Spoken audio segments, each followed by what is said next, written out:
The magic നോവലിലേക്ക് സ്വാഗതം. ആസുരം അവസാന ഭാഗം.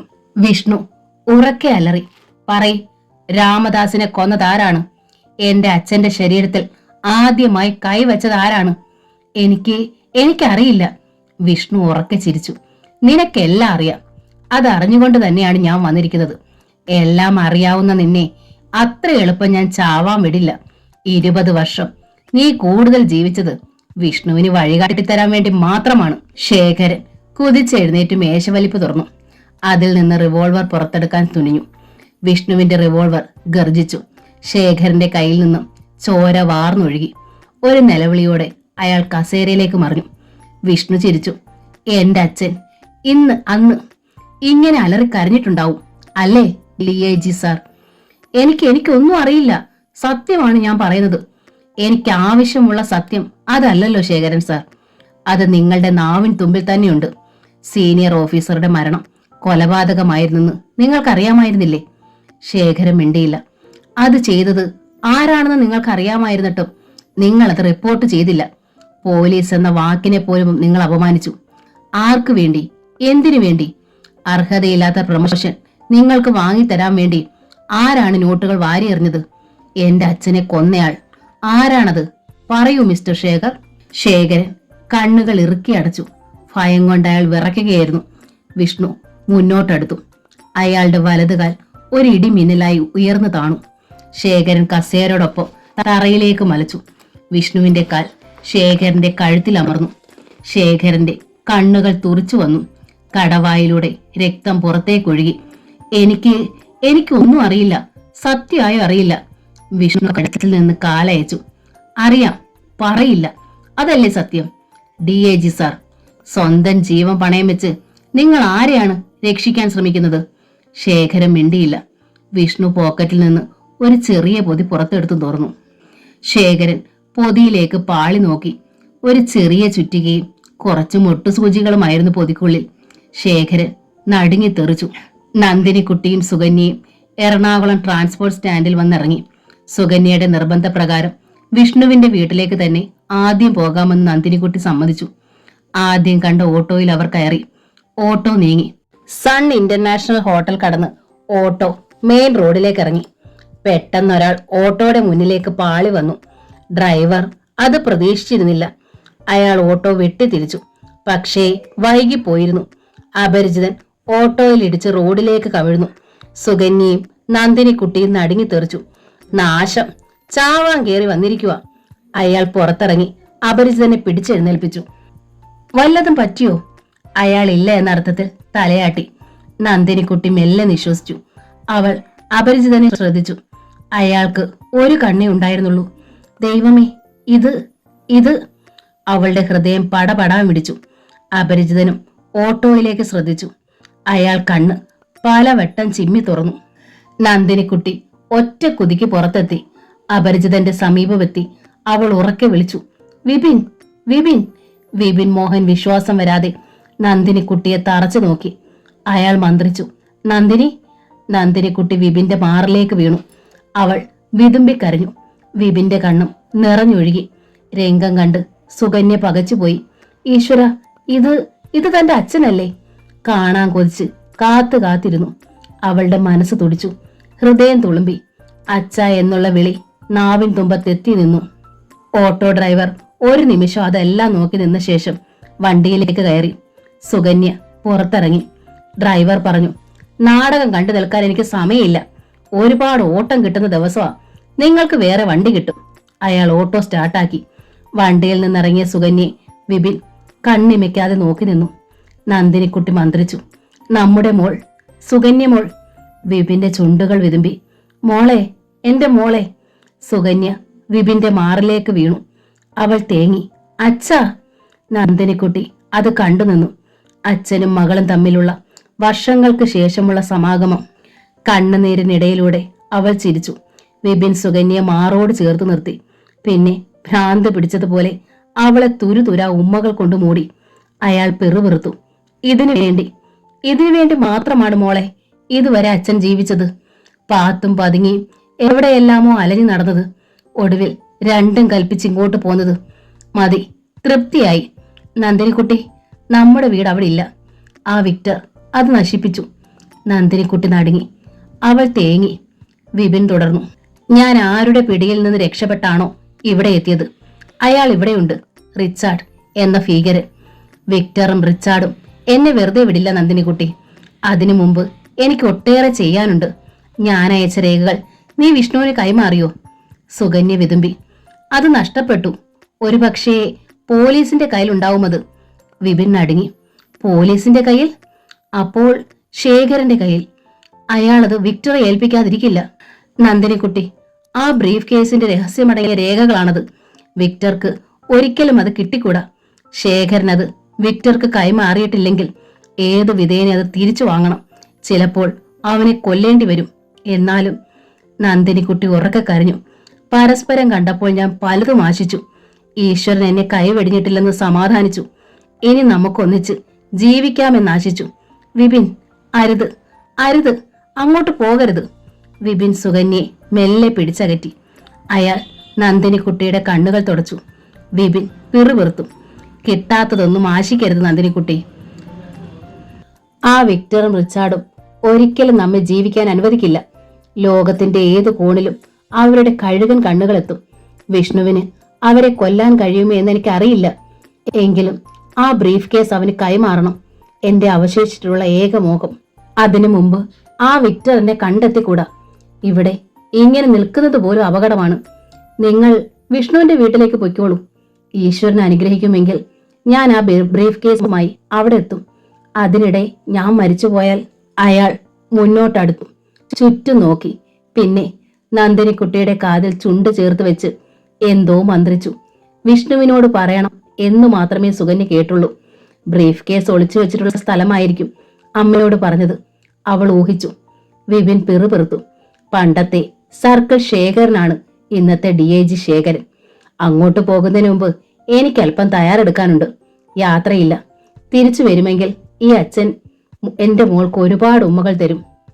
ഈ അച്ഛന് വെറുക്കല്ലേ മോളെ? ഇപ്പോ ഈ വൈകിയ വേളയിൽ ഒന്നിച്ച് ജീവിക്കാൻ കൊതി തോന്നുന്നു. പക്ഷേ വൈകിപ്പോയല്ലോ, ഒരുപാട് വൈകിപ്പോയല്ലോ. ഒരുപാട് ചോദിക്കാനുണ്ട്, പറയാനുണ്ട്. പക്ഷേ വിപിൻ മോഹൻ അതിലെ വന്ന ഒരു ഓട്ടോയ്ക്ക് കൈ കാണിച്ചു. ഓട്ടോ നിന്നു. DIG ശേഖരൻ തറയിൽ കിടന്നു പിടച്ചു. അയാളുടെ ശരീരത്തിൽ നിന്നും രക്തം ധാരധാരയായി ഒഴുകി. കൈകാലുകളുടെയും നഖങ്ങൾക്കിടയിലൂടെ മുട്ടുസൂചികൾ തറഞ്ഞു കയറി നിന്നിരുന്നു. വിഷ്ണു ചിരിച്ചു. പൈശാചികമായി ചിരിച്ചു. ശേഖരൻ വിറയാർന്ന സ്വരത്തിൽ പറഞ്ഞുകൊണ്ടിരുന്നു, എനിക്കറിയില്ല, സത്യമാണ് പറയുന്നത്, അറിയില്ല. വിഷ്ണു അലറി. നിനക്കറിയാം, എല്ലാം അറിയാം. നീ പറയാത്തതാണെന്ന് എനിക്കും അറിയാം. നീ അയാളെ രക്ഷിക്കാൻ ശ്രമിക്കുകയാണ്. ആരാണ് അയാൾ?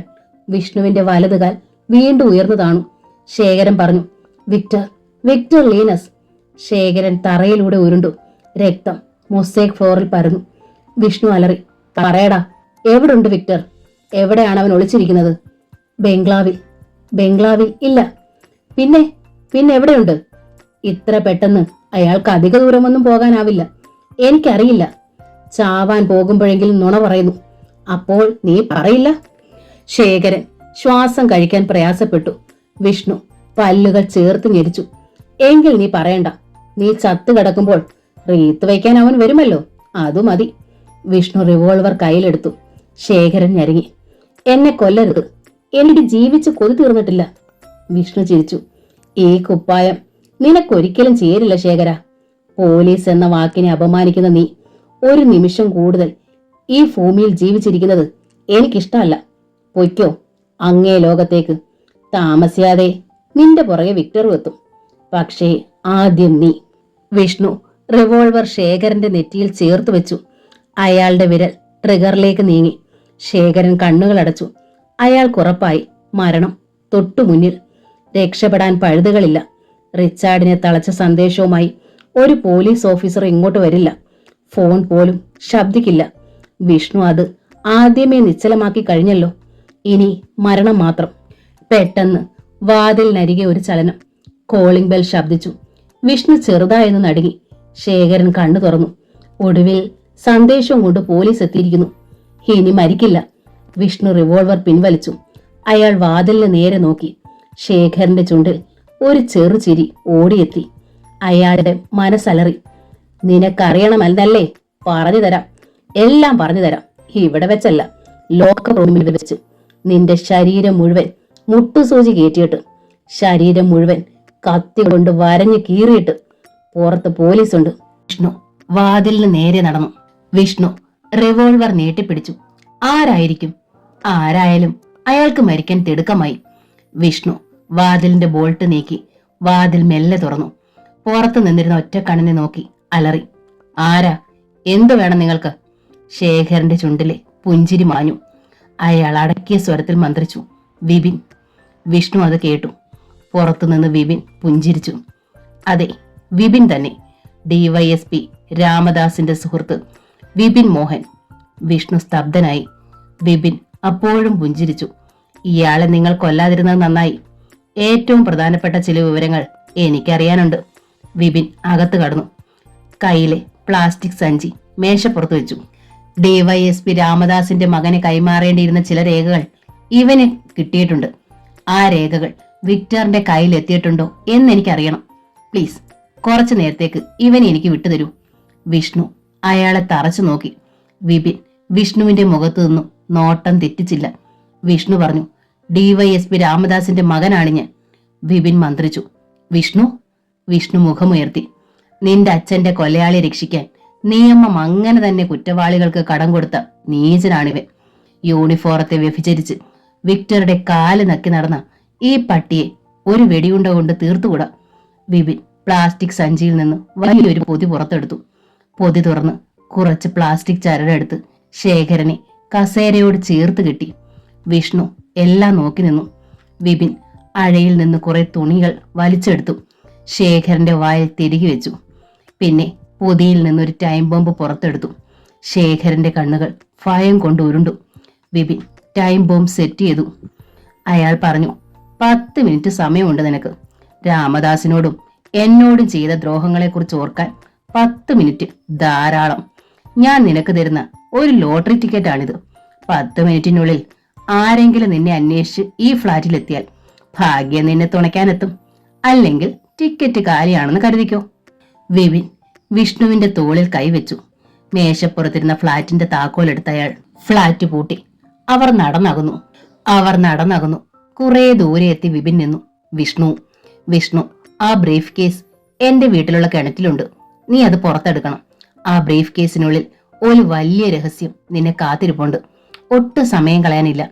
അതിനിടയിൽ വിക്ടർ എവിടെയുണ്ടെന്ന് ഞാൻ തിരക്കി അറിയാം. വിഷ്ണു നിന്റെ അച്ഛനെ വിക്ടർ ലീനസ് എന്തിനാണ് കൊന്നതെന്ന് ആ ബ്രീഫ് കേസിനുള്ളിലെ രേഖകൾ നിനക്ക് പറഞ്ഞു തരും. ചെല്ല്, മറ്റാരെങ്കിലും അത് കണ്ടെത്തുന്നതിന് മുമ്പ്. വിഷ്ണു അങ്ങോട്ട് കുതിച്ചു. റിച്ചാർഡ് മറൈൻ ഡ്രൈവിലെ ബസ് സ്റ്റോപ്പിൽ കാത്തുനിന്നു. ഒരു കാർ വേണം. ഹോട്ടലിന് മുമ്പിൽ ടൊയോട്ട ഉണ്ട്. പക്ഷേ ഇനി അങ്ങോട്ട് വിക്ടറുടെ കാറിൽ യാത്ര ചെയ്യാനാവില്ല. മാത്രമല്ല, കാറിന് ചുറ്റും പോലീസുണ്ട്. തെല്ലകലെ ടൂറിസ്റ്റ് ടാക്സി സ്റ്റാൻഡാണ്. ഒരു വെളുത്ത അംബാസിഡർ കാർ റിച്ചാർഡ് ശ്രദ്ധിച്ചു. അയാൾ മനസ്സിൽ പറഞ്ഞു, മതി, ധാരാളമായി. ഇനി അത് റിച്ചാർഡിന്റെ കാറാണല്ലോ. അയാൾ അങ്ങോട്ട് നടന്നെടുത്തു. കാറിനടുത്ത് വരുന്ന തലപ്പാവണിഞ്ഞ സർദാർജിയെ ഡ്രൈവർ ശ്രദ്ധിച്ചു. റിച്ചാർഡ് കാറിനടുത്തെത്തി മെല്ലെ പറഞ്ഞു, ആലപ്പി. ഡ്രൈവർ ഡോർ തുറന്നു കൊടുത്തു. റിച്ചാർഡ് പിൻ സീറ്റിൽ കയറി. കാർ നീങ്ങി. റിച്ചാർഡ് സീറ്റിൽ ചാരി കടന്നു. കാർ തിരക്കിലൂടെ മെല്ലെ ഊളിയിട്ടു. റിച്ചാർഡ് കണ്ണുകൾ ചേർത്തടച്ചു. കാർ ഹൈവേയിലേക്ക് തിരിഞ്ഞു. റിച്ചാർഡ് കണ്ണുകൾ മെല്ലെ തുറന്ന് ശ്രദ്ധാപൂർവം ചുറ്റും പരതി. തിരക്ക് കുറഞ്ഞു വരുന്നു. ചീറിപ്പായുന്ന വാഹനങ്ങൾ മാത്രമേ ഉള്ളൂ റോഡിൽ, അതും ഇടവിട്ടിടവിട്ട്. റിച്ചാർഡ് മെല്ലെ മുന്നോട്ടാഞ്ഞു. ഡ്രൈവർ പ്രതീക്ഷിക്കാത്തതാണ് പിന്നെ സംഭവിച്ചത്. റിച്ചാർഡിന്റെ കരുത്തുറ്റ കൈകൾ ഒരു വളയമായി ഡ്രൈവറുടെ കഴുത്തിൽ മുറുകി മുറുകി വന്നു. അയാൾ പുളഞ്ഞു. ഒറ്റ കുതിക്ക് റിച്ചാർഡ് മുൻ സീറ്റിലെത്തി. അയാൾ സ്റ്റിയറിംഗിന്റെ നിയന്ത്രണം ഏറ്റെടുത്തു. വലത് കൈ ഡ്രൈവറുടെ കഴുത്തിൽ മുറുകി മുറുകി വന്നു. ശബ്ദിക്കാൻ പോലും ആവാതെ അയാൾ പിടഞ്ഞു. കുതറി മാറാൻ ശ്രമിച്ചു. പക്ഷേ റിച്ചാർഡ് പിടിമുറുക്കിക്കൊണ്ടിരുന്നു. ഡ്രൈവറുടെ കണ്ണുകൾ പുറത്തേക്കുന്തി. അയാൾ സീറ്റിലേക്ക് ചാഞ്ഞു. റോഡിൽ അധികം തിരക്കില്ലായിരുന്നു. കാർ നിർത്തി റിച്ചാർഡ് ഡ്രൈവറെ പിൻ സീറ്റിലേക്കിട്ടു. അയാൾ പുറത്തിറങ്ങി ആ ശവശരീരം സീറ്റിനടിയിലേക്ക് തള്ളി. കാർ തിരിഞ്ഞു. റിച്ചാർഡ് ഒന്നും സംഭവിക്കാത്തതുപോലെ ആക്സിലേറ്റർ കാലമർത്തി കാർ കുതിച്ചു പാഞ്ഞു. ആദ്യം ശേഖരൻ. നന്ദിയില്ലാത്ത പട്ടിയാണ് ആദ്യം അവസാനിപ്പിക്കേണ്ടത്. റിച്ചാർഡിനെ പിടിക്കാൻ എലിക്കണിയൊരുക്കി വെച്ച വിഡ്ഢി. വിക്ടറുടെ കാല് നക്കി നടക്കുന്ന ആ തെണ്ടി ഇപ്പോൾ ഫ്ളാറ്റിൽ ഒളിച്ചിരിപ്പുണ്ടാവും. അബദ്ധത്തിലെങ്ങാൻ റിച്ചാർഡ് രക്ഷപ്പെട്ടാൽ കഴുത്തിന് മുകളിൽ തലയുണ്ടാവില്ലെന്ന് അയാൾക്ക് നന്നായിട്ട് അറിയാമല്ലോ. വിക്ടറാണോ റിച്ചാർഡാണോ വലുതെന്ന് കാണിച്ചു കൊടുക്കണം. പിന്നെ വിഷ്ണു. ഏറ്റവും ഒടുവിൽ വിക്ടർ. അയാളുടെ മുട്ടിന് മുകളിൽ ഹർത്തെടുക്കാൻ ആവശ്യം പോലെ മാംസകഷ്ണങ്ങളുണ്ടല്ലോ. കണക്കുകളൊന്നും ബാക്കി വെക്കരുത്. ധാരാവി റിച്ചാർഡിനെ കാത്തിരിക്കുന്നു. കണക്കുകൾ തീർത്ത് ബോംബേക്ക്. കാർ ശേഖരന്റെ ഫ്ളാറ്റിന് നേരെ നീങ്ങി. ഫ്ളാറ്റിന് മുന്നിൽ ആളുകൾ കൂടി നിൽക്കുന്നു. ഫ്ളാറ്റ് എവിടെ? ഫ്ളാറ്റിന് പകരം ചിതറിക്കിടക്കുന്ന ഇഷ്ടിക കഷ്ണങ്ങളും കത്തിക്കരിഞ്ഞ കുറെ പലകകളും, അവയ്ക്ക് മീതെ കൂമ്പാരം പോലെ മൂടിക്കിടക്കുന്ന മണ്ണ്. റിച്ചാർഡിന്റെ കാൽ ബ്രേക്കിൽ അമർന്നു. കാർ നിന്നു. റോഡരികിലെ ഒരാളോട് റിച്ചാർഡ് കാര്യം തിരക്കി. അയാൾ പറഞ്ഞു, DIG ശേഖരനെ ആരോ കൊലപ്പെടുത്തി. ശക്തിയുള്ള ഒരു ബോംബാണ് ഫ്ളാറ്റിൽ പൊട്ടിത്തെറിച്ചത്. റിച്ചാർഡ് ഒരു സിഗരറ്റ് പുറത്തെടുത്തു തീ കൊളുത്തി. അയാൾ മെല്ലെ മന്ത്രിച്ചു, വിഷ്ണു. വിപിന്റെ വീട്ടിലെത്തിയ വിഷ്ണു തകർന്നു കിടക്കുന്ന വീടാണ് കണ്ടത്. അയാൾ നടുങ്ങിപ്പോയി. വിക്ടർ ആ ബ്രീഫ് കേസ് കണ്ടെത്തിയിരിക്കുമോ? അയാൾ കിണറ്റിനടുത്തേക്ക് ഓടി. കയ്യിലിരുന്ന കയർ കിണറിന്റെ തൂണിൽ ബന്ധിപ്പിച്ചു. അതിൽ പിടിച്ച് വിഷ്ണു മെല്ലെ മെല്ലെ കിണറ്റിലേക്ക് ഇറങ്ങാൻ തുടങ്ങി. അയാൾ അടിയിലെത്തി വെള്ളത്തിലേക്ക് ഊളിയിട്ടു. പിന്നെ അടിയിൽ മുങ്ങി ചുറ്റും തിരയാൻ തുടങ്ങി. കിണറ്റിലെ വെള്ളം കലങ്ങി.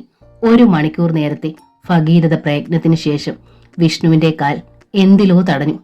അത് അയാൾ പൊക്കിയെടുത്തു. ചെളി കൊണ്ട് മൂടിയ ആ വസ്തു അയാൾ വെള്ളത്തിന് മുകളിലേക്ക് കൊണ്ടുവന്നു. വിഷ്ണു ആർത്തു വിളിച്ചു, ബ്രീഫ് കേസ്. അയാൾ അത് കയറിൽ കെട്ടി. പിന്നെ വിഷ്ണു ആയാസപ്പെട്ട് കയറിലൂടെ മുകളിലേക്ക് കയറാൻ തുടങ്ങി. മുകളിലെത്തി. അയാൾ കിതച്ചു. പിന്നെ മെല്ലെ കയർ പൊക്കിയെടുത്തു. അപ്പോഴേക്കും അയാൾ വല്ലാതെ തളർന്നിരുന്നു. വിഷ്ണു ബ്രീഫ് കേസിൽ പൊതിച്ചിരുന്ന ചെളി മുഴുവൻ തുടച്ചു മാറ്റി. ബ്രൗൺ നിറത്തിലുള്ള VIP മോഡലിലുള്ള ഒരു ചെറിയ ബ്രീഫ് കേസ് ആയിരുന്നു അത്. വിഷ്ണു പൂട്ട ഇളക്കി മാറ്റി ബ്രീഫ് കേസ് തുറന്നു. അയാളുടെ കണ്ണഞ്ചിപ്പോയി. മുകളിൽ നിരത്തി വെച്ചിട്ടുള്ള സ്വർണ്ണ ബിസ്ക്കറ്റുകളാണ് ആദ്യം കണ്ടത്. അതിനിടയിൽ നിന്നും പ്ലാസ്റ്റിക് കവറിൽ പൊതിഞ്ഞ് നിറം മങ്ങിയ ഒരു ഫയൽ വിഷ്ണു വലിച്ചെടുത്തു. നിറം മങ്ങി ദ്രവിച്ചു തുടങ്ങിയ കുറേ കടലാസുകൾ ഫയലിനുള്ളിലുണ്ടായിരുന്നു. പഴയ കുറെ പേപ്പർ കട്ടിങ്ങുകളും. വിഷ്ണു അതിലൂടെ കണ്ണോടിച്ചു. അയാൾ നടുങ്ങി. ബോംബെ നഗരത്തെ നടുക്കി വിറപ്പിച്ച ഒരു ക്രിമിനലിന്റെ രക്തം മരവിപ്പിക്കുന്ന കുറേയേറെ കൊലപാതക കഥകളുടെ റിപ്പോർട്ടുകളായിരുന്നു പേപ്പർ കട്ടിങ്ങുകളിൽ. വിഷ്ണു ഓരോന്നായി വായിച്ചു. ഇംഗ്ലീഷിലുള്ള ആ വാർത്തകളുടെ സംഗ്രഹം ഏതാണ്ട് ഇപ്രകാരമായിരുന്നു. മുന്ന വീണ്ടും ആഞ്ഞടിക്കുന്നു. അന്ധേരിയിലുള്ള ഒരു ഫ്ളാറ്റിൽ അതിക്രമിച്ചു കടന്ന് ഒരു കുടുംബത്തിലെ 5 പേരെയും അയാൾ വകവരുത്തി. 10 ലക്ഷം രൂപയുടെ സ്വർണ്ണാഭരണങ്ങൾ കവർച്ച ചെയ്തുകൊണ്ട് ഒരു തെളിവ് പോലും അവശേഷിപ്പിക്കാതെ അയാൾ കടന്നു കളഞ്ഞു. പോലീസ് സജീവമായി രംഗത്ത്. മറ്റൊരു വാർത്ത. നരിമാൻ പോയിന്റിലെ വ്യവസായ പ്രമുഖനും കുടുംബാംഗങ്ങളും മൃഗീയമായി കൊല്ലപ്പെട്ടു. രക്തം ഫ്ളാറ്റിൽ കട്ട പിടിച്ചു കിടപ്പുണ്ട്. സേഫിൽ 10 ലക്ഷം രൂപയുടെ കറൻസി നോട്ടുകളും 15 ലക്ഷം രൂപ വില വരുന്ന സ്വർണ്ണാഭരണങ്ങളും ഉണ്ടായിരുന്നു എന്നാണ് ഒടുവിൽ കിട്ടിയ റിപ്പോർട്ടുകൾ സൂചിപ്പിക്കുന്നത്. കൊലപാതകി മുന്ന തന്നെയെന്ന നിഗമനത്തിലാണ് പോലീസ്. ഇവിടെയും തെളിവുകളൊന്നും അവശേഷിച്ചിട്ടില്ല. അടുത്ത വാർത്ത. രാഷ്ട്രീയ കക്ഷികൾ ഒറ്റക്കെട്ടായ രംഗത്ത്. ഭരണകക്ഷിക്കെതിരെ കടുത്ത വിമർശനം. പോലീസ് മുന്നേ രക്ഷിക്കാൻ ശ്രമിക്കുന്നു. കൊലപാതക പരമ്പരകളുമായി മുന്നോട്ട്. പക്ഷേ മുന്നേ ഇവിടെ ആർക്കും അറിയില്ല. സിയോണിൽ ഇരട്ട കൊലപാതകം. ഇവിടെയും കൊലയ്ക്കുള്ള കാരണം മോഷണം തന്നെ. ലക്ഷക്കണക്കിന് രൂപ വിലപിടിപ്പുള്ള സ്വർണ്ണാഭരണങ്ങൾ മുന്ന തട്ടിയെടുത്തതായി പോലീസ് സംശയിക്കുന്നു. ഇതോടെ കൊലകൾ 72. മുന്ന സെഞ്ചുറിയിലേക്ക് കുതിക്കുന്നു. കേരള പോലീസിന്റെ സഹായം ബോംബെ പോലീസ് തേടുന്നു. മന്ത്രിസഭാ തീരുമാനം ഇന്ന്. കേരളത്തിൽ നിന്ന് പ്രത്യേക അന്വേഷണ സംഘം എത്തുന്നു. സമർത്ഥനായ DYSP രാമദാസ് മുന്നയ്ക്കെതിരെ വീണ്ടും വാർത്തകൾ. എല്ലാം മുന്നേപ്പറ്റി തന്നെ. DYSP രാമദാസ് ആഞ്ഞടിക്കുന്നു. മുന്ന കേരളത്തിലേക്ക് രക്ഷപ്പെട്ടു. രാമദാസ് പുറകെ. ഏതു നിമിഷവും മുന്ന വലയിലാകുമെന്ന് രാമദാസ് തറപ്പിച്ചു പറയുന്നു. പേപ്പർ കട്ടിങ്ങുകൾ അത്രയുണ്ടായിരുന്നുള്ളൂ. വിഷ്ണു പെറുപിറുത്തു. അച്ഛൻ അയാളെ അറസ്റ്റ് ചെയ്യാൻ കഴിഞ്ഞിട്ടില്ലെന്ന് വ്യക്തം. മുന്നയുടെ പിറകെ അച്ഛനുണ്ടായിരുന്നു. ബോംബെ ഫ്ലൈറ്റിൽ വന്നിറങ്ങിയ ആ വൻതോക്ക് മുന്ന തന്നെയാവാം. പക്ഷേ അയാൾ രക്ഷപ്പെട്ടു. അച്ഛൻ കൊല്ലപ്പെടുകയും ചെയ്തു. ആരായിരിക്കും മുന്ന? പേപ്പർ കട്ടിങ്ങുകൾക്കിടയിൽ ഒരു ബ്രൗൺ കവർ ഉണ്ടായിരുന്നു. വിഷ്ണു കവർ എടുത്ത് തുറന്നു. അതിൽ കുറേ ഫോട്ടോകളുണ്ടായിരുന്നു. വിക്ടർ ലീനസിൻ്റെ പല പല രൂപത്തിലുള്ളവ. ഒരു കടലാസ് കൂടി പുറത്തെടുത്തു.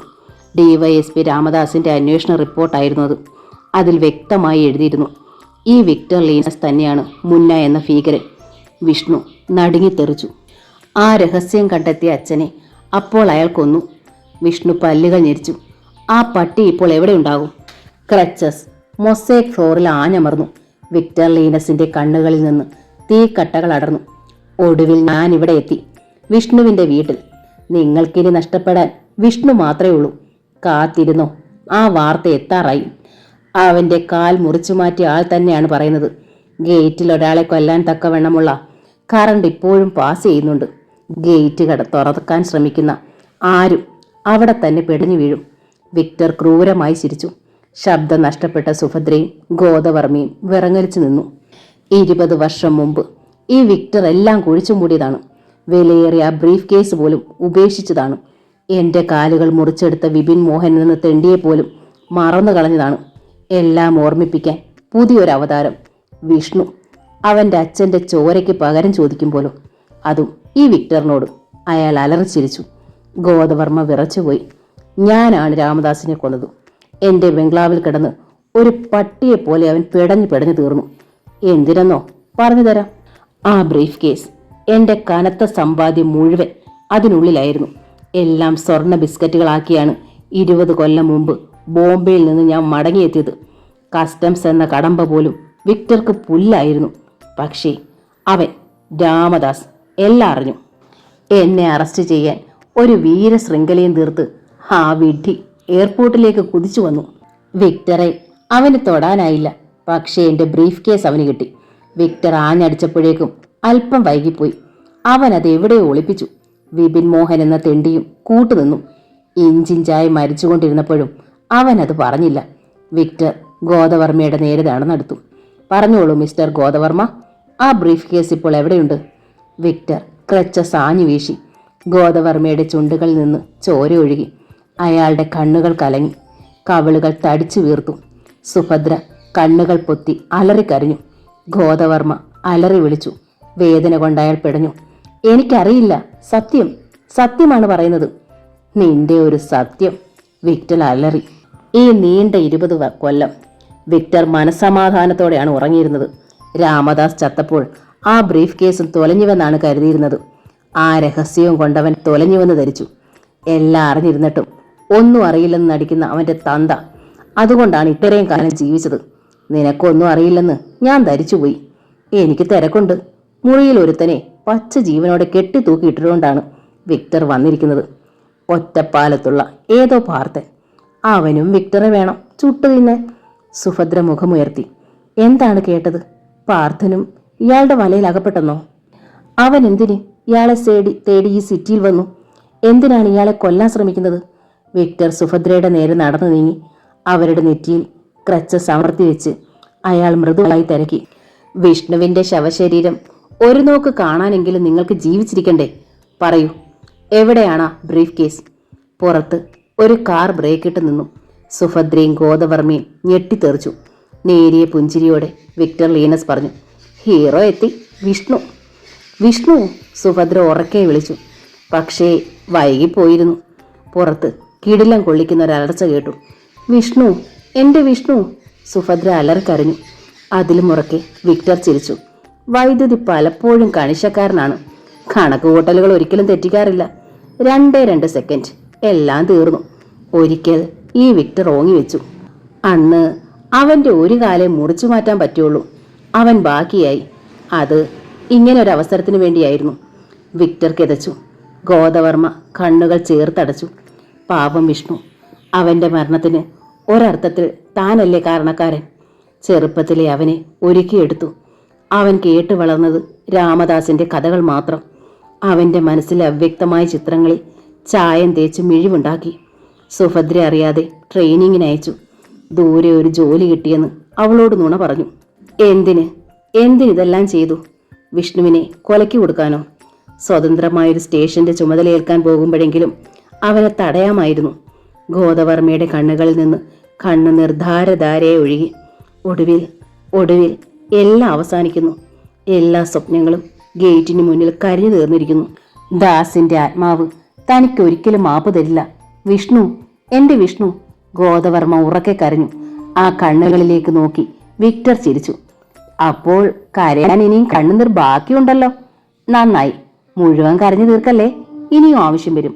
പെട്ടെന്ന് പുറത്തൊരു ഓട്ടോ ബ്രേക്ക് ഇട്ടു. വിക്ടർ ചെറുതായൊന്ന് നടുങ്ങി. ആരാണ് ക്ഷണിക്കാതെ കയറി വന്ന ഈ അതിഥി? അയാൾ റിവോൾവറിൽ മുറുകെ പിടിച്ചുകൊണ്ട് വാതിലിന് നേരെ നടന്നു. പിന്നെ വാതിലിന്റെ ബോൾട്ട് നീക്കി വാതിൽ തുറന്നു. വിക്ടർ ഒരു നിമിഷം സ്തബ്ധനായിപ്പോയി. മുന്നിൽ വിപിൻ മോഹൻ. വിപിൻ മോഹൻ അകത്ത് കടന്നു. പെട്ടെന്ന് വാതിൽ ചേർത്തടച്ച് ബോൾട്ട് ഇട്ടു. അയാളുടെ കയ്യിൽ ഒരു റിവോൾവർ പ്രത്യക്ഷപ്പെട്ടു. വിക്ടർ ചിരിച്ചു. നീ ജീവിച്ചിരിപ്പുണ്ടെന്നറിഞ്ഞത് വളരെ വൈകിയാണ്. ഏതായാലും ഇങ്ങോട്ട് തന്നെ വന്നത് നന്നായി. നിന്റെ കാലുകൾ രണ്ടും ഇപ്പോഴും അവിടെ തന്നെ ഉണ്ടല്ലോ. വിപിൻ അലറി. അന്നെനിക്ക് നിന്റെ 2 കാലുകൾ മാത്രമേ കിട്ടിയുള്ളൂ. ഇന്നെനിക്ക് നിന്റെ ജീവൻ വേണം. വിക്ടർ, നീ എൻ്റെ ജീവൻ തകർത്തു. എൻ്റെ കുടുംബത്തെ എന്നിൽ നിന്ന് അകറ്റി. എൻ്റെ നന്ദിനിക്കുട്ടിയെ. വിക്ടർ, എല്ലാത്തിനും നീ ഉത്തരം പറഞ്ഞു തീരൂ. ഉത്തരം? വിക്ടർ പൊട്ടിച്ചിരിച്ചു. എല്ലാ ഉത്തരങ്ങളും ഞാൻ എഴുതി തന്നാ മതിയോ? വിപിൻ തോക്കുയർത്തി. അന്ന് നീ രക്ഷപ്പെട്ടു. പക്ഷേ ഇപ്പോൾ നിനക്കതാവില്ല. നിന്റെ വലം കൈയായ ശേഖരൻ ഇപ്പോഴവൻ ഫ്ലാറ്റിൽ കഷ്ണങ്ങളായി ചിതറിക്കിടപ്പുണ്ട്. ആ ശവശരീരത്തിന് DIGയുടെ ഷേപ്പ് ഉണ്ടാകാൻ പോലീസുകാർക്ക് നന്നേ പണിപ്പെടേണ്ടി വരും. വിക്ടർ നടുങ്ങിപ്പോയി. ഓരോരുത്തരായി അവസാനിച്ചുകൊണ്ടിരിക്കുകയാണ്. ബ്രീഫ് കേസിലെ നിന്റെ രഹസ്യങ്ങളുമായി ഒരാളിപ്പോൾ ഇവിടെ എത്തും. വിഷ്ണു. വിഷ്ണു? വിക്ടർ കുലുങ്ങി ചിരിച്ചു. വരുന്ന വഴിക്ക് നീ അവനെ കണ്ടില്ലേ? കത്തിക്കരിഞ്ഞ് ഗേറ്റിനരികെ ഒരു ശവശരീരം നീ കണ്ടു കാണും. അതാണ് വിഷ്ണു. അവനെ ഞാൻ രാമദാസിന്റെ അടുത്തേക്ക് യാത്രയാക്കി കഴിഞ്ഞു. വിപിൻ മോഹൻ സ്തബ്ധനായി നിന്നു. ഗേറ്റിന് പുറത്ത് കത്തിക്കരിഞ്ഞൊരു ശവം അവൻ കണ്ടിരുന്നു. പക്ഷേ അത് ശ്രദ്ധിച്ചില്ല. ദൈവമേ, അത് വിഷ്ണുവാണോ? അവൻ ഇങ്ങനൊരു അവസാനമോ? അപ്പോൾ ആ ബ്രീഫ് കേസ്? വിപിൻ മോഹന്റെ ചിന്തകൾ താളം തെറ്റുന്നത് വിക്ടർ അറിഞ്ഞു. അയാളുടെ റിവോൾവറിൽ വിക്ടറുടെ കണ്ണുകൾ ഒടുക്കി. ഒരു നിമിഷം ക്രച്ചസ് ഉയർന്നു താണു. റിവോൾവർ തെറിച്ചു. വിപിൻ ഞെട്ടിപ്പോയി. ക്രൂരമായി ചിരിച്ചുകൊണ്ട് വിക്ടർ വിപിന്റെ കാൽമുട്ടുകളിലേക്ക് നിറയൊഴിച്ചു. വിപിൻ പിടഞ്ഞു വീണു. മാംസം ചിതറിത്തെറിച്ചു. ചോര പൂക്കുറ്റി പോലെ പുറത്തേക്ക് ചീറ്റി. ദിഗന്തം നടുങ്ങുമാറ് വിപിൻ അലറി വിളിച്ചു. ഈ നീണ്ട കാലം അത്രയും ഞാൻ കാത്തിരുന്നത് നിന്റെ ഈ നിലവിളി കേൾക്കാൻ വേണ്ടി മാത്രമാണ്. നിന്റെ ഈ നിലവിളി എൻ്റെ കാതുകൾക്ക് ഹരം പകരുന്ന സംഗീതമാണ്. ഇനിയുള്ള രാത്രികളിൽ എനിക്ക് സുഖമായി ഉറങ്ങാനുള്ള താരാട്ടാണ്. കരയ്, ഉറക്ക കരയ്. അത് കേട്ട് ഞാൻ ഉള്ളു തുറന്ന് ചിരിക്കട്ടെ. വിപിൻ ഒന്ന് ഞരങ്ങി. അയാളുടെ കണ്ണുകൾ മെല്ലെ അടഞ്ഞു വന്നു. വിക്ടർ തോക്കു ചൂണ്ടി. വിപിന്റെ നെഞ്ചിൽ ഒരു വെടിയുണ്ട പാഞ്ഞു വന്നുകൊണ്ടു. അയാളുടെ ചലനം നിലച്ചു. വിക്ടർ ഉറക്കെ ഉറക്കെ ചിരിച്ചു. അതേ നിമിഷം പുറത്തൊരു ബൈക്ക് ബ്രേക്കിട്ട് നിന്നു. വിക്ടറുടെ ചിരി പിടിച്ചു നിർത്തിയതുപോലെ നിന്നു. സുഭദ്ര കണ്ണുകൾ തുറന്നു. ആ ബൈക്ക് ഗേറ്റിൽ ഇടിച്ചുവോ? ഗേറ്റ് ശബ്ദിക്കുന്നു. ആരോ അത് തുറക്കുന്നല്ലോ. ആരായിരിക്കും? വീണ്ടും ബൈക്ക് സ്റ്റാർട്ടായി. ബൈക്ക് ഗേറ്റിലേക്ക് കുതിച്ചു. പോർട്ടിക്കോവിൽ വന്ന് ഇടിച്ചു നിന്നു. വിക്ടർ പല്ലുകൾ ചേർത്ത് ഞെരിച്ചു. വരട്ടെ, ആരായാലും വരട്ടെ. വിഷ്ണു പോയി, വിപിൻ പോയി, ഈ വരുന്നവനും പോകും. ബൈക്കിൽ നിന്ന് ആരോ ഇറങ്ങി. ഷൂസിന്റെ ശബ്ദം അടുത്തടുത്ത് വരുന്നു. സുഭദ്ര തലയുയർത്തി. ആ കണ്ണുകൾ വിടർന്നു. ഒരിക്കൽ കേട്ട ശബ്ദങ്ങൾ വീണ്ടും. അയാൾ ഗേറ്റ് വലിച്ചു തുറന്നു. സുഭദ്രയുടെ ഹൃദയം പടപടാമിടിച്ചു. അവൾ കണ്ണുകൾ പലവട്ടം ചിമ്മി തുറന്നു. ഇപ്പോൾ ബെൽ ശബ്ദിക്കും. സുഭദ്ര മനസ്സിൽ ഓർത്തതേയുള്ളൂ. ബെൽ ശബ്ദിച്ചു. വിക്ടർ വാതിലിനടുത്തേക്ക് മാറി. അയാൾ പറഞ്ഞു, തുറക്ക്. സുഭദ്ര വിറയ്ക്കുന്ന കൈകളോടെ ബോൾട്ട് നീക്കി. വിക്ടർ ലീനസിന്റെ കൈകൾ ട്രിഗറിന് നേരെ നീണ്ടു. ഗോദവർമ്മ ശ്വാസം അടക്കി പിടിച്ചു നിന്നു. സുഭദ്ര വാതിൽ തുറന്നു. മുന്നിൽ പാർത്ഥൻ. സുഭദ്ര നടുങ്ങിപ്പോയി. വിക്ടർ ലീനസ് അക്ഷരാർത്ഥത്തിൽ ഞെട്ടിത്തെറിച്ചു. ക്യാബിനിൽ കൊളുത്തിൽ തൂങ്ങിക്കിടന്ന പാർത്ഥൻ എങ്ങനെ രക്ഷപ്പെട്ടു? ചിന്തിക്കാൻ സമയമില്ല. അയാൾ റിവോൾവർ പാർത്ഥന്റെ നേരെ നീട്ടി. പാർത്ഥൻ പെട്ടെന്ന് തറയിലേക്ക് കമിഴ്ന്നു. നിമിഷത്തിന്റെ വേഗതയോടെ അവൻ വിക്ടറുടെ ക്രച്ചസിൽ കടന്നു പിടിച്ചു. ബാലൻസ് തെറ്റി വിക്ടർ മുന്നോട്ട് കുനിഞ്ഞു. പൊയ്ക്കാലുകളിൽ ഒന്നിളകി. വിക്ടർ ഒറ്റ കുതിക്ക് സുഭദ്രയുടെ മുന്നിലെത്തി. അവരെ ചേർത്ത് പിടിച്ച് റിവോൾവർ നെറ്റിയിൽ അമർത്തി വെച്ചു. പാർത്ഥൻ കണ്ണുകൾ പലവട്ടം ചിമ്മി തുറന്നു. അയാളുടെ തലയ്ക്കുള്ളിൽ 1000 വണ്ടുകൾ മൂളി. അയാളുടെ കണ്ണുകൾ വിക്ടറുടെ കണ്ണുകളുമായി ഏറ്റുമുട്ടി. വിക്ടർ ചിരിച്ചു പൈശാചികമായി. സുഭദ്ര വിതുമ്പി, പാർത്ഥ വേണ്ട, വേഗം രക്ഷപ്പെട്ടോ, ഞാൻ മരിച്ചോട്ടെ. വിഷ്ണുവും സുജാതയും ഇല്ലാത്ത ഈ ലോകത്തിൽ എനിക്ക് ജീവിക്കണ്ട. പാർത്ഥൻ മുന്നോട്ടൊരടി വെച്ചതേ ഉള്ളൂ. വിക്ടർ അലറി, അടുക്കരുത്, അടുത്താൽ ആ നിമിഷം റിവോൾവർ ശബ്ദിക്കും, ഇവളുടെ തല തെറിക്കും. നിമിഷങ്ങൾ. പാർത്ഥന്റെ കണ്ണുകൾ സുഭദ്രയുടെ മുഖത്ത് തറഞ്ഞു. സ്വപ്നത്തിൽ എന്ന പോലെ പാർത്ഥൻ മന്ത്രിച്ചു, കുട്ടിമാളു, എന്റെ കുട്ടിമാളു. സുഭദ്ര അത് കേട്ടില്ല. അവൾ മറ്റേതോ ലോകത്തായിരുന്നു. മരണത്തിന്റെ കനത്ത കാലൊച്ചകൾക്ക് കാതോർത്ത് സുഭദ്ര കണ്ണടച്ചു. പുറത്ത് ഒരു കാർ ബ്രേക്കിട്ട് നിന്നു. വിക്ടർ ലീനസ് ചെറുതായൊന്ന് നടുങ്ങി. സുഭദ്ര കണ്ണുകൾ തുറന്നു. ഗോദവർമ്മയുടെ കണ്ണുകൾ വാതിലുടക്കി. ആരാണ്, ആരാണ്? കാറിൽ നിന്ന് ആരോ ഇറങ്ങി പുറത്തേക്ക് കുതിക്കുന്ന ശബ്ദം എല്ലാവരും കേട്ടു. വിക്ടർ ലീനസ് പല്ലുകൾ ഞെരിച്ചു. റിച്ചാർഡ്, റിച്ചാർഡ് തന്നെ. അവനല്ലാതെ ഇനി മറ്റാരും ഇങ്ങോട്ട് വരാനില്ല. അയാൾ റിവോൾവർ തുറന്നു കിടന്ന വാതിലിന് നേരെ നീട്ടിപ്പിടിച്ചു. കാറിൽ വന്നയാൾ അകത്തേക്ക് കുതിച്ചെത്തി. സുഭദ്ര കണ്ണുകൾ പലവട്ടം ചിമ്മി തുറന്നു. ഗോദവർമ്മ സ്തബ്ധനായി നിന്നു. വാതിക്കൽ വിഷ്ണു. വിഷ്ണു, എന്റെ വിഷ്ണു! ഗോദവർമ്മ അലറി വിളിച്ചു. അത് ശ്രദ്ധിക്കാതെ വിക്ടറെ നോക്കി വിഷ്ണു ഗർജിച്ചു, മുന്ന! വിക്ടർ നടുങ്ങിത്തെറിച്ചു. വിഷ്ണുവിന്റെ കയ്യിലെ ബ്രീഫ് കേസിലേക്ക് അയാൾ പകച്ചു നോക്കി. തറയിൽ ചലനമറ്റ് കിടന്നിരുന്ന വിപിൻ മോഹനെ വിഷ്ണു കണ്ടു. അയാൾ ഒന്ന് നടുങ്ങി. സുഭദ്ര വിതുമ്പി, മോനെ, നീ നീ എങ്ങനെ രക്ഷപ്പെട്ടു? ഗേറ്റിങ്കിൽ കടന്നു പിടിച്ച് ഉറക്കെ അലറി വിളിച്ചതപ്പോൾ നീയല്ലേ? വിക്ടർ ലീനസും അതുതന്നെയായിരുന്നു ചിന്തിച്ചത്. ഗേറ്റിൽ പിടിച്ച് പിടഞ്ഞു തീർന്നത് വിഷ്ണു അല്ല, പിന്നെ? വിപിൻ മോഹന്റെ ശവശരീരത്തിലേക്ക് നോക്കി വിഷ്ണു മന്ത്രിച്ചു. വൈകിപ്പോയി. വിക്ടർ ലീനസിന്റെ വിരൽ ട്രിഗറിലേക്ക് നീങ്ങുന്നത് വിഷ്ണു കണ്ടു. അയാൾ മുന്നോട്ട് കുതിച്ചു. ഒരു കൊടുങ്കാറ്റിന്റെ കരുത്തോടെ വിഷ്ണുവിന്റെ വലതുകാൽ ഒരിടി മിന്നലായി വിക്ടറുടെ നെഞ്ചിൽ ആഞ്ഞു വീണു. ബാലൻസ് തെറ്റി വിക്ടർ പിന്നോട്ട് ചാഞ്ഞു. റിവോൾവർ തെറിച്ചു. വിഷ്ണു ക്രച്ചസ് പിടിച്ചെടുത്തു. വിക്ടറുടെ കണ്ണുകളിൽ ഭയം ഉരുണ്ടുകൂടി. വിഷ്ണു ക്രച്ചസ് കൊണ്ട് വിക്ടറുടെ പൊയ്ക്കാലുകളിൽ ആഞ്ഞടിച്ചു. പൊയ്ക്കാലുകൾ രണ്ടും ചിതറിത്തെറിച്ചു. വിക്ടർ വല്ലാത്തൊരലർച്ചയോടെ തറയിലേക്ക് മൂക്കുകുത്തി. വിഷ്ണു അലറി, എന്റെ അച്ഛനെ കൊന്നിട്ട് 20 വർഷം നീ കൂടുതൽ ജീവിച്ചില്ലേ? മതി. ക്രച്ചസ് വിക്ടറുടെ മുഖത്ത് ആഞ്ഞു വീണു പലവട്ടം. മുഖത്തെ മാംസം ഇളകിത്തെറിച്ചു. വിക്ടർ അലറി വിളിച്ചു. വിഷ്ണു പൈശാചികമായ ആവേശത്തോടെ ക്രച്ചസ് വീശിക്കൊണ്ടിരുന്നു. വിക്ടറുടെ എല്ലുകൾ നുറുങ്ങി. ചതഞ്ഞരഞ്ഞ കരിമ്പിൻ ചണ്ടി പോലെ വിക്ടർ ചോരയിൽ കുതിർന്നു പിടഞ്ഞു. വിഷ്ണുവിന്റെ പല്ലുകൾ ചേർത്ത് ഞെരിച്ചു. ദിഗന്ധം പൊട്ടുമാറ് വിക്ടർ അലറി വിളിച്ചു. അയാളുടെ മുഖം ചെമ്പരത്തി പൂ പോലെ ചോന്നു. എന്നെ കൊല്ലാനല്ലേ ഗേറ്റിങ്കൽ കെണിയൊരുക്കി വെച്ചത്? ആ കെണിയിൽ വീണു പിടഞ്ഞത് ആരാണെന്നറിയാമോ? റിച്ചാർഡ്. നീ ബോംബെയിൽ നിന്ന് വാടകയ്ക്കെടുത്ത കൊലയാളി. വിക്ടർ മുഖം പൊത്തി. റിച്ചാർഡ് മാത്രമല്ല, നീയും അങ്ങനെ തന്നെ തീരണം. എനിക്കു വേണ്ടി ഒരുക്കിയ കെണിയല്ലേ, അതെങ്ങനെ ഇരിക്കുമെന്ന് നിനക്കറിയണ്ടേ? വിഷ്ണു ജ്വലിച്ചു. വിക്ടർ തറയിൽ കിടന്ന് ഞെരങ്ങി. സുഭദ്ര പറഞ്ഞു, വേണ്ട മോനെ, മതി. വിഷ്ണു അമ്മയെ തറച്ചു നോക്കി. 20 കൊല്ലം മുമ്പ് അമ്മയ്ക്ക് വൈദവ്യം സമ്മാനിച്ച ദുഷ്ടനാണ് ഈ മനുഷ്യൻ. എന്റെ കാല് മുറിഞ്ഞു പോകാൻ കാരണം ഇയാളാണ്. അമ്മയ്ക്ക് ഇയാളോട് ഇനിയും സഹതാപമോ? ഇയാൾ ആരാണെന്ന് അമ്മയ്ക്കറിയാമോ? ബോംബെ നഗരത്തെ കിടുകിട വിറപ്പിച്ച കൊലയാളി മുന്ന. വിക്ടർ ലീനസാണ് മുന്നയെന്ന് അച്ഛൻ കണ്ടെത്തി.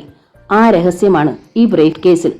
ആ രഹസ്യം മറ്റാരും അറിയാതിരിക്കാൻ ഇവൻ അച്ഛനെ കൊന്നു. വിഷ്ണു ക്രച്ചസുമായി മുന്നോട്ടടുത്തു. പാർത്ഥന്റെ കണ്ണുകളിൽ തീയാളാൻ തുടങ്ങിയത് വിഷ്ണു കണ്ടില്ല. വിഷ്ണു അലറി, എന്റെ അച്ഛൻ മരിച്ച ദുഃഖം പകയാക്കി വളർത്തിയെടുത്തു. എന്റെ കാല് മുറിച്ചു മാറ്റേണ്ടി വന്നപ്പോഴും കണ്ണിൽ നിന്ന് അടർന്നു വീണത് കണ്ണുനീർത്തുള്ളികളല്ല, തീക്കട്ടകളാണ്. എന്റെ കുഞ്ഞു പെങ്ങളെ ശവമാക്കി മാറ്റി എനിക്ക് സമ്മാനമായി തന്നതിന് വിക്ടർ, നിന്റെ ശരീരത്തിലെ ഓരോ അണുവും ഉത്തരം പറഞ്ഞേ തീരൂ. ക്രച്ചസ് ഞാഞ്ഞു വീണു.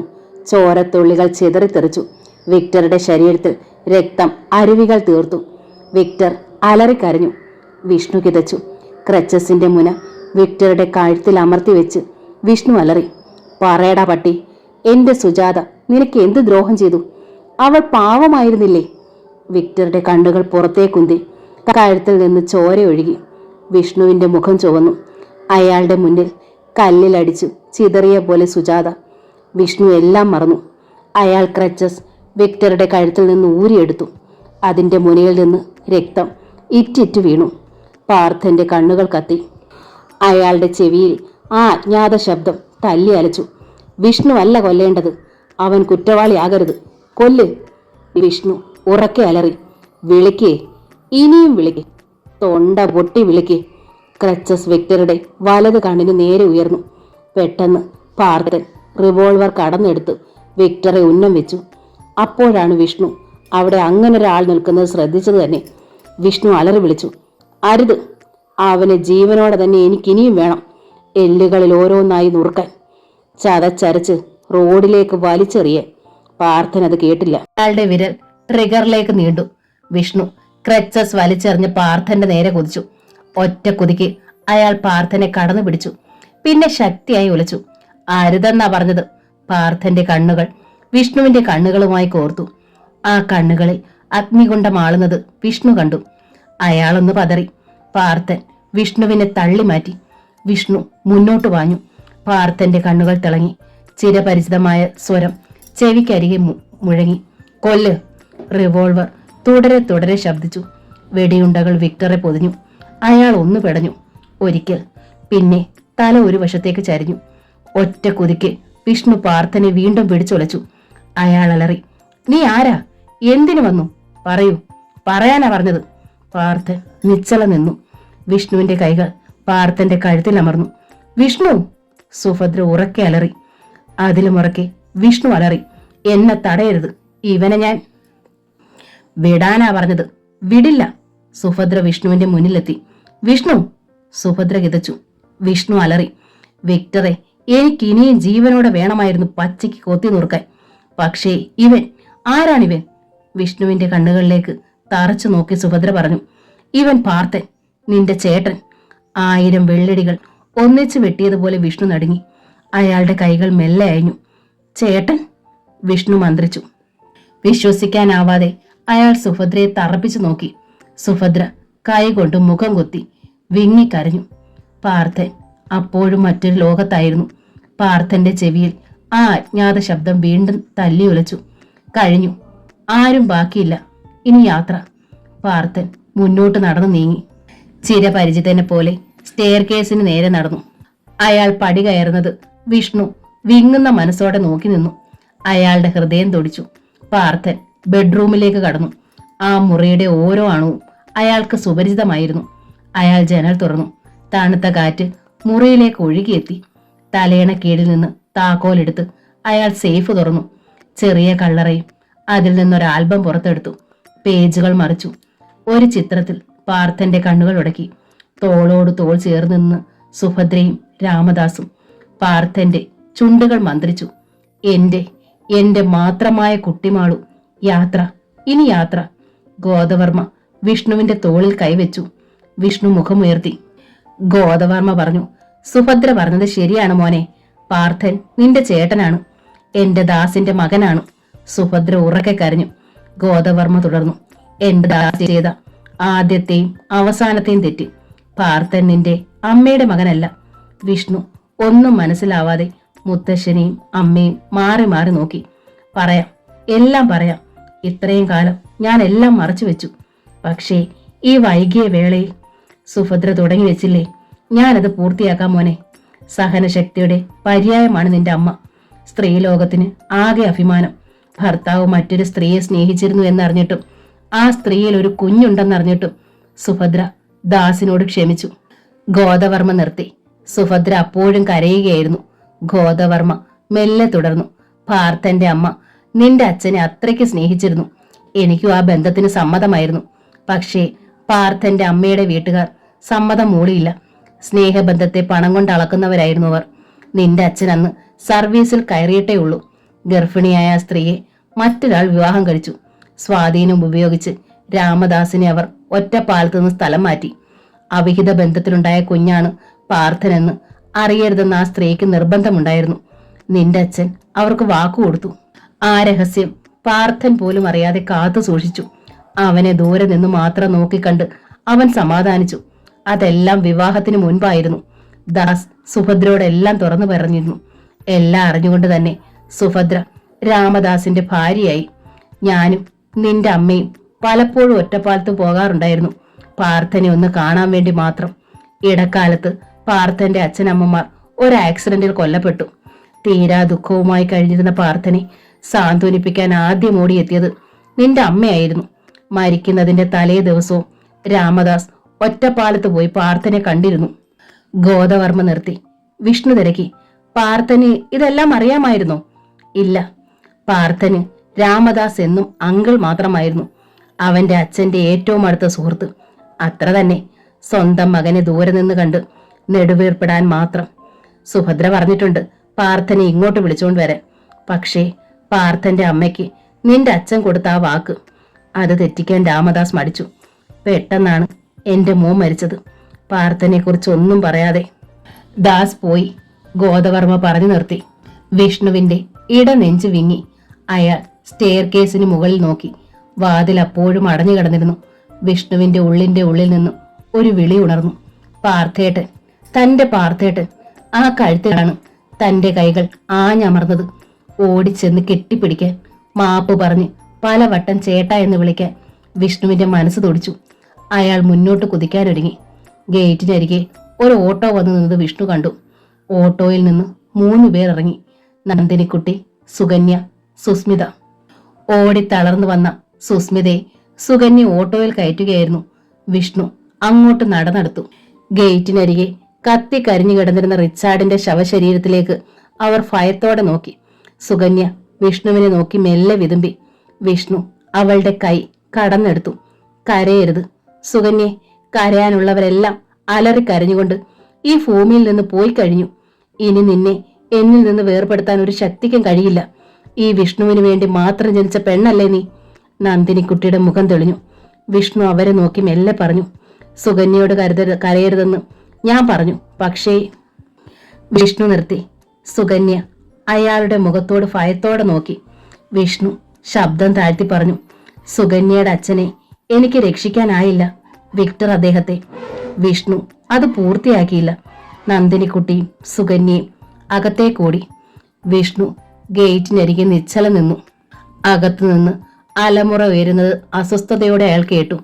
അലമുറയിട്ട് കരയുന്ന നന്ദിനിക്കുട്ടിയെയും സുകന്യയെ നോക്കി സുഭദ്ര നിശ്ചലം നിന്നു.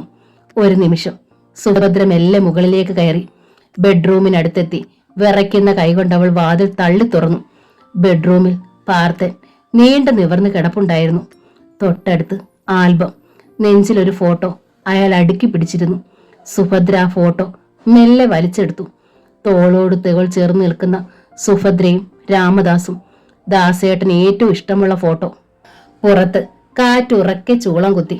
വിൻഡോ കർട്ടനുകൾ ശക്തിയായി ആടി ഉലഞ്ഞു. ജനലിനുള്ളിലൂടെ അകത്തേക്ക് കടന്നു വന്ന കാറ്റ് ശക്തി ആർജിച്ചു. മുറിയിൽ കടലാസുകൾ അങ്ങുമിങ്ങും പറന്നു നടന്നു. സുഭദ്രയുടെ വസ്ത്രങ്ങൾ അലഞ്ഞു. മുടിയിഴകൾ പാറിപ്പറന്നു. സുഭദ്ര ഉറക്കെ അലറി വിളിച്ചു, എന്റെ ദാസേട്ടാ. കാറ്റ് അത് ഏറ്റു വിളിച്ചു. അതൊരു പ്രതിധ്വനിയായി, പ്രകമ്പനമായി. പാർത്ഥൻ അപ്പോഴും ഉറങ്ങുകയായിരുന്നു. ഒരിക്കലും ഉണരാത്ത ഉറക്കം. ആസുരം എന്ന നോവൽ ഇവിടെ പൂർണ്ണമാവുകയാണ്. ഈ നോവൽ നിങ്ങൾക്ക് ഇഷ്ടമായെങ്കിൽ ലൈക്ക് ചെയ്ത്, ഷെയർ ചെയ്ത്, സബ്സ്ക്രൈബ് ചെയ്യണേ. Thank you.